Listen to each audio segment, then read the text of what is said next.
Hello friends, super સહેલિયામાં તમારા બધાનું સ્વાગત છે. આજે આપણે કેરીના રસમાંથી એક બહુ સરસ ગુજરાતીઓની ફેવરેટ પૂરણપૂરી બનાવીશું. ગુજરાતી પૂરણપૂરી બધાની એકદમ ફેવરેટ હોય અને આજે આપણે એક નવી રીતે બનાવીશું કેરીના રસમાંથી. જેના માટે સૌથી પહેલાં કેરીનો રસ કાઢી લઈશું. બે એકદમ પાકી મેં અહીંયા કેસર કેરી લીધી છે. આ કેરીનો રસ કાઢવાની એકદમ સરળ ટ્રીક છે અને આ રીતે રસ બહુ જ સરસ અને ગોટલા છોડા બધું એકદમ સરસ ક્લીન થઈ જાય છે. તો આ રીતે કેરીને ધોઈ અને આ રીતે મોટી મોટી એની ચીરીઓ છોડા સાથે જ કરી દેવાની છે અને કાણાવાળી ટોપા ઉપર આ રીતે ઉપર હાથ રાખી અને થોડું પ્રેશર આપી અને સરસ રીતે એને ઘસી લેવાનું છે. આમ કરવાથી બધા રેસા છૂટા પડી જશે મોટા મોટા અને સરસ સ્મૂધ પલ્પ તૈયાર થઈ જશે. તો આ રીતે ઝટપટ તમે કેરીનો એકદમ સરસ રેસા વગરનો રસ તૈયાર કરી શકો છો.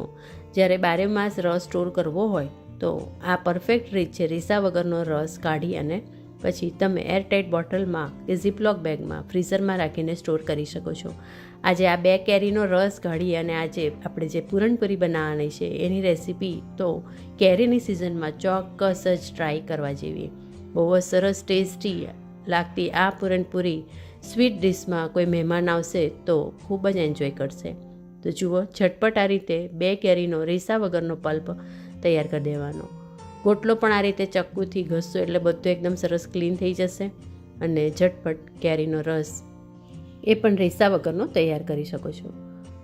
આ રીતે ઘણી બધી કેરી હોય તો બી સરળતાથી રસ નીકળી જતો હોય છે. રસ એકદમ સ્મૂથ બનતો હોય છે, જેને તમે મેં કહ્યું એમ સ્ટોર પણ કરી શકો છો ફ્રીઝમાં.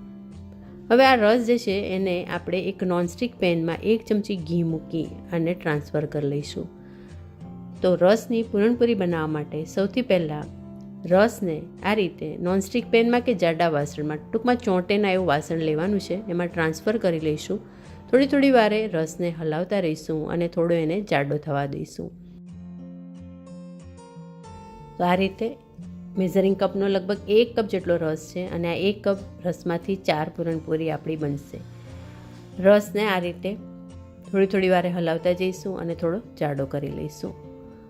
સુપર સહેલિયા ઉપર ઘણી બધી ઇનોવેટિવ રેસીપી તમને જોવા મળશે અને ખાસ કરીને અત્યારે જે 2023 મિલેટ યર ઘોષિત કર્યું છે અને ઘણી બધી નવી નવી મિલેટની રેસીપી અમે મૂકી રહ્યા છે.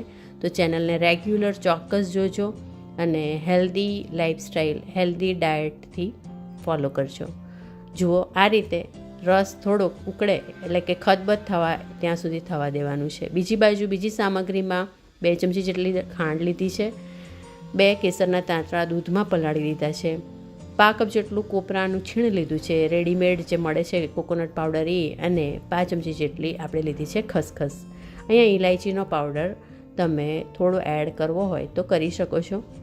જુઓ, આ રીતે રસ થોડો જાડો થશે એટલે નીચે આ રીતે થોડો ચોંટતો હોય એવું લાગશે અને આ પરફેક્ટ ટેક્સચર આવી ગયું છે. આ ટાઈમે હવે ખાંડ એડ કરી લઈશું. ખાંડ એડ કરીને મિક્સ કરી લઈશું. ખાંડનું પાણી બળે ત્યાં સુધી થવા દઈશું. ખાંડ ઓછી વધતી તમે ટેસ્ટ પ્રમાણે કરી શકો છો, પણ હા, થોડી ઘણી ખાંડ ઉમેરવી જ પડે છે કેમ કે આપણે ઘઉંની રોટલીમાં આ પૂરણપૂરી બનાવવાના એટલે રોટલીના ભાગની સ્વીટનેસ એડ કરવી પડે છે. તો આ રીતે હલાવતા જશો અને ફરીથી જ્યારે તળિયે થોડું ચોંટતું હોય એવું લાગે એટલે સમજો પરફેક્ટ તમારું મિક્સર તૈયાર છે. ખાંડ એકદમ પરફેક્ટ બ્લેન્ડ સેટ થઈ ગઈ છે. હવે આપણે કોકોનટ પાવડર એડ કરી દેવાનો છે. અહીંયા મેં રેડીમેડ કોકોનટ પાવડરનો ઉપયોગ કર્યો છે. તમે તાજું છીણેલું કોપરું પણ એડ કરી શકો છો કાં પછી સૂકી કોપરાની કાચલી પાણીમાં પલાળી એની છીણ કરી અને એ પણ એડ કરી શકો છો. અહીંયા મેં 5 કપ જેટલું છીણ એડ કર્યું છે. તમે ઓછું વધતું ટેસ્ટ પ્રમાણે કરી શકો છો. બરાબર મિક્સ કરી લેવાનું છે. આ રીતે ઉપરથી નીચે લચકા જેવું પડે એવું લાગે એટલે સમજો પરફેક્ટ તમારું તૈયાર છે.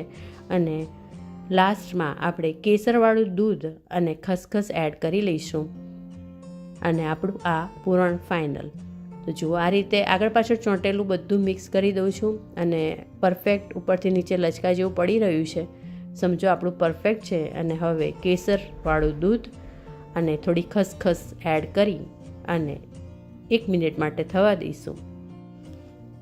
તો ફ્રેન્ડ્સ, આ રીતે ખસખસ અને કેસરવાળું દૂધ એડ કરી લીધું છે. બધું હલાવીને મિક્સ કરી દઈશું.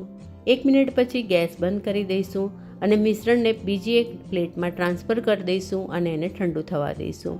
તો જોઈને જ પૂરણપૂરીનું પૂરણ હોય એવું દેખાઈ રહ્યું છે, પણ કેરીના રસની આ આઈટમ ખૂબ જ ટેસ્ટી લાગે છે અને રોટલી અને રસ કરતાં કંઈક જુદું લાગશે. હવે ઘઉંનો રેગ્યુલર લોટ રોટલીનો જે બાંધીએ છીએ એ જ મેં પૂરણપૂરી માટે જે આપણે તૈયાર કરીએ છીએ એ જ રીતે અહીંયા લોટ બાંધવાનો છે. પોણો કપ જેટલો રેગ્યુલર ઘઉંનો લોટ, અડધી ચમચી જેટલું તેલ નાખી અને રોટલી જેવો ઢીલો લોટ બાંધવાનો છે. વણવા માટે ચોખાનું અટામણ લેવાનું છે અને આપણે જે પૂરણ તૈયાર કર્યું છે રસનું એ સરસ રીતે ઠરીને તૈયાર થઈ ગયું છે, જોઈ શકો છો. આવી કન્સિસ્ટન્સી પરફેક્ટ છે. અને હવે ચલો આપણે વણી લઈએ. થોડી જાડી રોટલી ચોખાના અટામણમાં વણી લઈશું. 1 ચમચી જેટલું પૂરણને સ્ટફ કરી અને ફરીથી એને લોક કરી અને વણી લઈશું. રોટલીનો લોટ થોડો ઢીલો હોય તો નાની નાની પૂરણપૂરી હાથેથી થેપીને પણ આ રીતે ઓળસિયા ઉપર બનાવો, કાં પછી આ રીતે વેલણથી વળી લો. પૂરણપૂરી થોડી જાડી રાખવાની છે, વધારે પડતી પાતળી નથી કરવાની. આ રીતે આપણી પૂરણપૂરી તૈયાર છે અને હવે ગરમ થયેલી તવીમાં એને શેકી લઈશું. એક બાજુ થોડીક આછી ગુલાબી થાય એટલે એને તરત ફેરવી લઈશું, બીજી બાજુ થોડી વધારે ગોલ્ડન થવા દઈશું. તો ફ્રેન્ડ્સ, પૂરણપૂરીની આ રેસીપી કોઈ ગેસ્ટ આવ્યું હોય તો તમે કઢી અને વાલની છૂટી દાળ સાથે પીરસો તો ખાવાની ખૂબ જ મજા આવશે.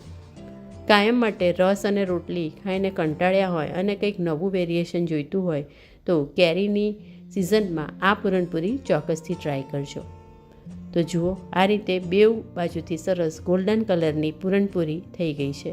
હજી લાસ્ટમાં આપણે એક એવું મેજિકલ ઇન્ગ્રેડિયન્ટ્સ એડ કરીશું જેનાથી પૂરણપૂરીનો ટેસ્ટ એકદમ એન્હાન્સ થશે અને આ રસની પૂરણપૂરી પચવામાં પણ સાવ ઇઝી થઈ જશે.